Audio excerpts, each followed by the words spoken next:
Speak the speech, I pray you, as I pronounced it to you, drippingly on the tongue. But if you mouth it, as many of our players do, as leave the town crier spoke my lines. Nor do not saw the air too much with their hand thus, but use all gently. For in the very torrent, tempest, and, as I may say, whirlwind of your passion, you must acquire and beget a temperance that may give it smoothness. It offends me to the soul to hear a robustious, periwig-pated fellow tear a passion to tatters, to very rags, to split the ears of the groundlings, who for the most part are capable of nothing but inexplicable dumb shows and noise. I would have such a fellow whipped for ordering termagant. It out Herod's Herod. Pray you avoid it. I warrant your honour. Be not too tame, neither, but let your own discretion be your tutor. Suit the action to the word to the action, with this special observance, that you o'erstep not the modesty of nature. For anything so overdone is from the purpose of playing, whose end, both at the first and now, was and is to hold as 'twere the mirror up to nature, to show virtue, her own feature, scorn, her own image, in the very age and body of the time, his form and pressure. Now this overdone, or come tardy off, though it make the unskilful laugh, cannot but make the judicious grieve, the censure of the which one must in your allowance all weigh a whole theatre of others. For there be players that I have seen play, and heard others praise, and that highly, not speaking profanely, that neither having the accent of Christians, nor the gait of Christian, pagan, nor no man, hath so strutted and bellowed that I thought some of nature's journeymen had made men and not made them well. They imitated humanity so abominably. I hope we have reformed that indifferently with us, sir. I'll reform it altogether. And let those that play your clowns speak no more than is set down for them. For there be of them that will themselves laugh, to set on some quantity of barren spectators to laugh too, though in the meantime some necessary question of the play be then to be considered. That's villainous, and shows the most pitiful ambition in the fool that uses it. Go, make you ready. How now, my lord? Will the king hear this piece of work? And the queen too, and that presently. Bid the players make haste. Will you two help to hasten them? We will, my lord. What ho! Horatio! Here, sweet lord, at your service. Horatio, Ian is just a man as e'er my conversation coped withal. Oh, my dear lord, nay, do not think I flatter. For what advancement may I hope from thee, that no revenue has but thy good spirits to feed and clothe thee? No, why should the poor be flattered? No, let the candied tongue lick absurd pomp, and crook the pregnant hinges of the knee where thrift may follow falling. Dost thou hear? Since my dear soul was mistress of her choice, and could of men distinguish, her election hath sealed thee for herself. For thou hast been as one in suffering all that suffers nothing. A man that fortune's buffets and rewards has ta'en with equal thanks. And blessed are those whose blood and judgment are so well commingled that they are not a pipe for fortune's finger to sound what stop she please. Give me that man that is not passion's slave, and I will wear him in my heart's core, aye, in my heart of heart, as I do thee. Something too much of this. There is a play tonight before the king.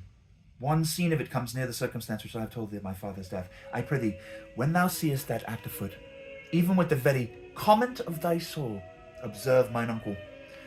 If his occulted guilt do not itself unkennel in one speech, it is a damned ghost that we have seen, and my imaginations are as foul as Vulcan's stithy. Give him heedful note, for mine eyes will rivet to his face, and after we will both our judgments join in censure of his seeming. Well, my lord, if he steal aught the whilst this play is playing and escape detecting, I will pay the theft. They are coming to the play, I must be idle. Get your place.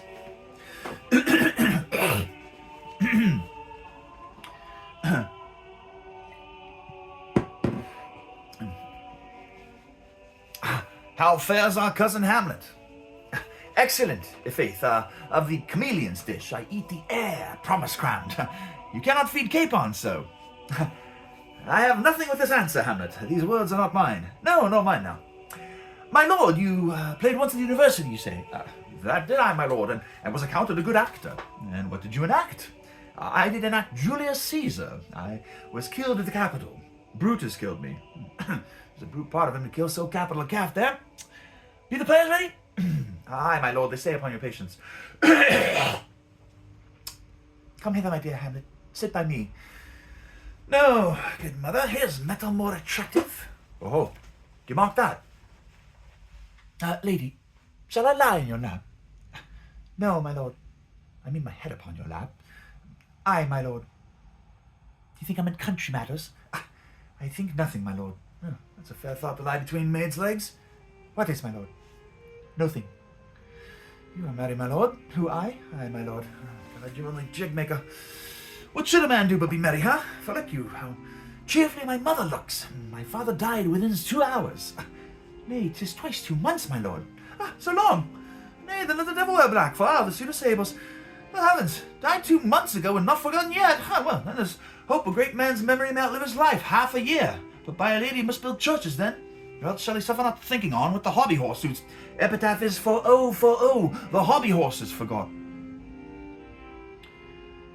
What means this, my lord?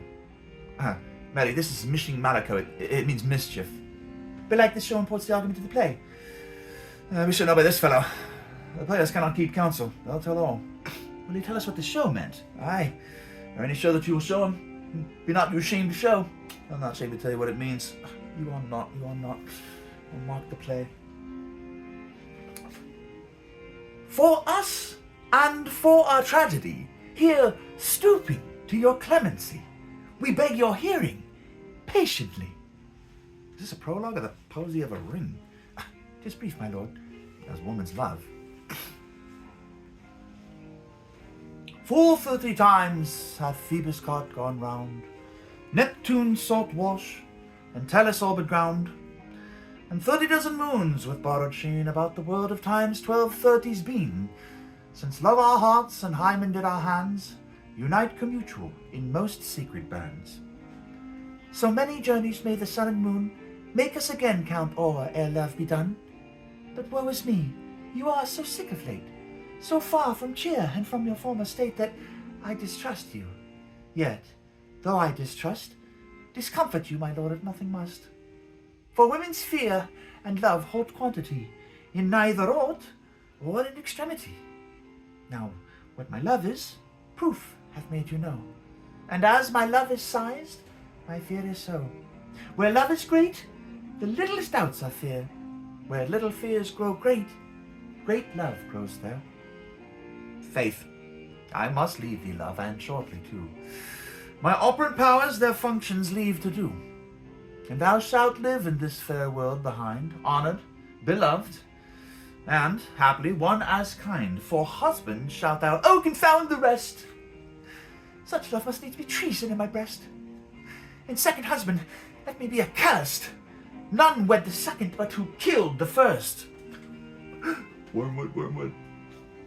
The instances that second marriage move are base respects of thrift, but none of love. A second time I kill my husband dead, when second husband kisses me in bed. I do believe you think what now you speak, but what we do determine oft we break. Purpose is but the slave to memory, of violent birth but poor validity, which now, like fruit unripe, sticks on the tree, but fall unshaken when they mellow be. Most necessary 'tis that we forget to pay ourselves what to ourselves is debt. What to ourselves in passion we propose, the passion ending, doth the purpose lose. The violence of either grief or joy, their own inactions with themselves destroy. Where joy most revels, grief doth most lament. Grief joys, joy grieves, on slender accident. This world is not for aye, nor 'tis not strange that even our loves should with our fortunes change. For 'tis a question left us yet to prove, whether love lead fortune, or its fortune love. The great man down, you mark, his favourites flies. The poor advanced, makes friends of enemies.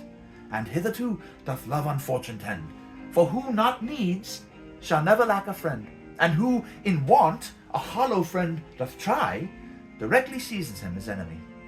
But, orderly to end what I begun, our wills and fates do so contrary run, that our devices still are overthrown. Our thoughts are ours, their ends none of our own. So think thou wilt no second husband wed, but die thy thoughts when thy first lord is dead. Extended applause break. The crowd likes that one. Nor earth to me give food, nor heaven light. Sport and repose lock from me day and night. To desperation turn my trust and hope. An anchor's cheering prison be my scope. Each opposite that blanks the face of joy. Meet what I would have well, and it destroy. Both here and hence pursue me lasting strife. If once a widow, ever I be wife. She should break it now. 'Tis deeply sworn. Sweet, leave me here a while. My spirits grow dull, and fain I would beguile the tedious day with sleep. Sleep rock thy brain, and never come mischance between us twain.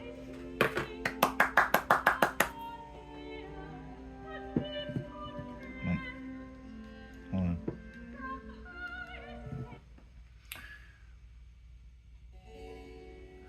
Madam, how like you this play?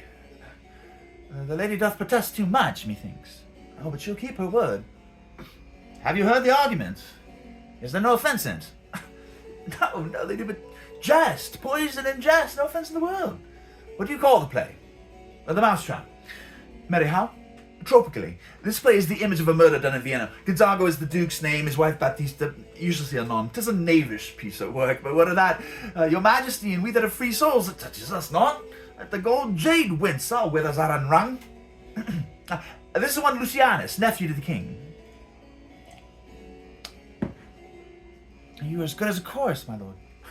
I can interpret between you and your love if I could see the puppets dallying. You are keen, my lord, you are keen. It would cost you a groaning to take off mine edge. Still better, and worse, so you mistake your husbands. Begin, murderer. Clocks, leave thy damnable faces and begin. Come, the croaking raven doth bellow for revenge. Thoughts black, hands apt, drugs fit, and time agreeing. Confederate season, else no creature seen. Thou mixture rank of midnight weeds collected, with Hecate's ban, thrice blasted, thrice infected. Thy natural magic and dire property, unwholesome life usurped immediately. He poisons him in the garden for his estate. His name's Gonzago. The story is extant and written in very choice Italian. You shall see anon how the murderer gets the love of Gonzago's wife. The king rises, but fighted with false fire. How fares, my lord? Give all the play. Give me some light. Away! Lights, lights, lights, lights! Why, let the strucken deer go weep. The heart ungalled play, for some must watch while some must sleep. So runs the world away. Would not this, sir, in a forest of feathers, if the rest of my fortunes turn turp with me, with 2 provincial roses on my raised shoes, get me a fellowship and a cry of players, sir? Have a share. A hole and I. For thou dost know, Damon dear, this realm dismantled was of Jove himself, and now reigns here a very, very pajock. He might have rhymed. Oh, good Horatio. I'll take the ghost word for £1,000. Didst perceive? Very well, my lord. Upon the talk of the poisoning, I did very well note him. Aha! Come, some music, come, the recorders. For if the king liked not the comedy, why then, belike, he likes it not pretty. Come, some music. Good my lord, vouchsafe me a word with you. Sir, a whole history. The king, sir, aye, sir, what of him? He's in his retirement, marvellous distempered. With drink, sir? No, my lord, rather with choler. Your wisdom should show itself more richer to signify this to his doctor, for me to put him to his purgation would perhaps plunge him into far more choler. Good my lord, put your discourse into some frame, and start not so wildly from my affair. I am tame, sir. Pronounce. The queen, your mother, in most great affliction of spirit, hath sent me to you. You are welcome, and nay, good my lord, this courtesy is not of the right breed. If it shall please you to make me a wholesome answer, I will do your mother's commandment. If not, your pardon and my return shall be the end of my business. Sir, I cannot. What, my lord? Make you a wholesome answer. My wit's diseased. But sir, such answers as I can make, you shall command, or rather, as you say, my mother. Therefore, no more, but to the matter. My mother, you say? Then thus she says. Your behaviour hath struck her into amazement and admiration. Oh, wonderful son that can so astonish a mother. There is no sequel at the heels of this mother's admiration, in part. She desires to speak with you in her closet ere you go to bed. You shall obey. Was she 10 times our mother? Have you any further trade with us? My lord, you once did love me. Aye, so I do still. By these pickers and stealers. Good my lord, what is your cause of distemper? You do surely bar the door upon your own liberty if you deny your griefs to your friend. Sir, I lack advancement. How can that be? When you have the voice of the king himself here, succession in Denmark. Aye, sir, but while the grass grows, the proverb is something musty. Ah, the recorders. Let me see one. To withdraw with you.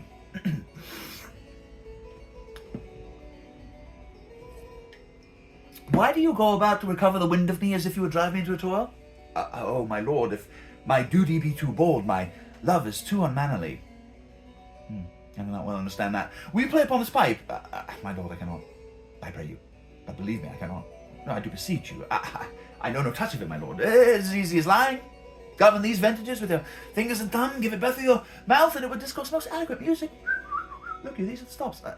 But these cannot command any utterance of harmony. I have not the skill. Why, look you now, how unworthy a thing you make of me.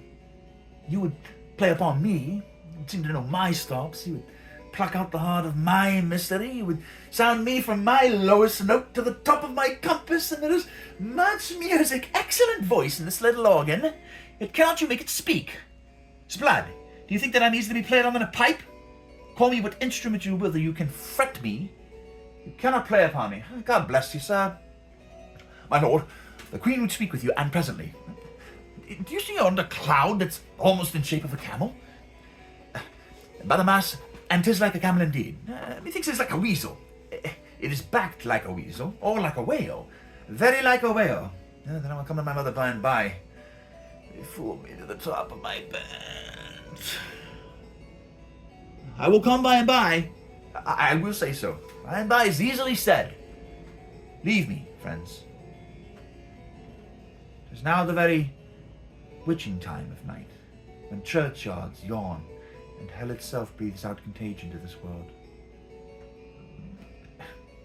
Now could I drink hot blood, and do such bitter business as the day would quake to look on.